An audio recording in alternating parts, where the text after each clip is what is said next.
কড়ি পকোড়া বানিয়েছিলাম। কড়ি পকোড়া দিয়ে ভাত রুটি দুটোর সঙ্গেই চলে, খাওয়া যায়। কড়ি পকোড়া করার জন্যে আগে ছাঁচটা কেটে এর মধ্যে কিছু শুকনো মশলা দিতে হবে।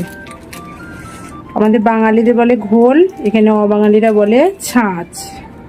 পরিমাণ মতো হলুদ, পরিমাণ মতো লঙ্কার গুঁড়ো,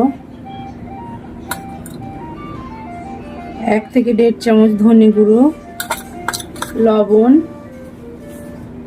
চিনি। এটা ভালো করে ছাঁচের সঙ্গে মিশিয়ে নিতে হবে। পুরা মশলা এর সঙ্গে মিশিয়ে নিলাম।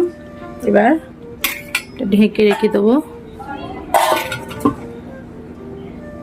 এবার কড়াই গরম হয়ে গেছে, তেল দিয়ে দেবো। ছোলার ডাল ভিজিয়ে রেখেছিলাম, 2-3 ঘন্টা বাদ ভালো করে সিলে বেটে এতে লবণ হলুদ দিয়ে এটাকে ভালো করে মেখে ঢাকা দিয়ে রেখে দিয়েছিলাম। পকোড়া ভেজে নেব। ছোলার ডালের পকোড়াগুলো হয়ে গেছে, লাল লাল করে ভেজে নিয়েছি, তুলে নেব। গরম হয়ে গেছে, তেলে দেবো শুকনো লঙ্কা, সর্ষে, হিং, ছাঁচটা ঢেকে রেখে দিয়েছিলাম, ছাঁচটা দিয়ে দেবো।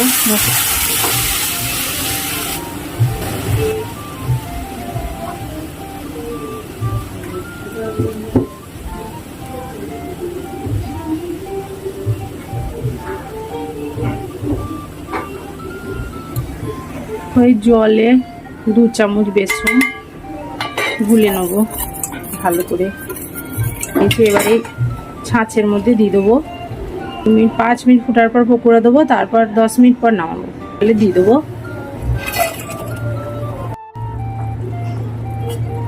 দেখো কড়ি পকোড়া 10 মিনিট করি ফুটলো, এবার নামিয়ে দেবো।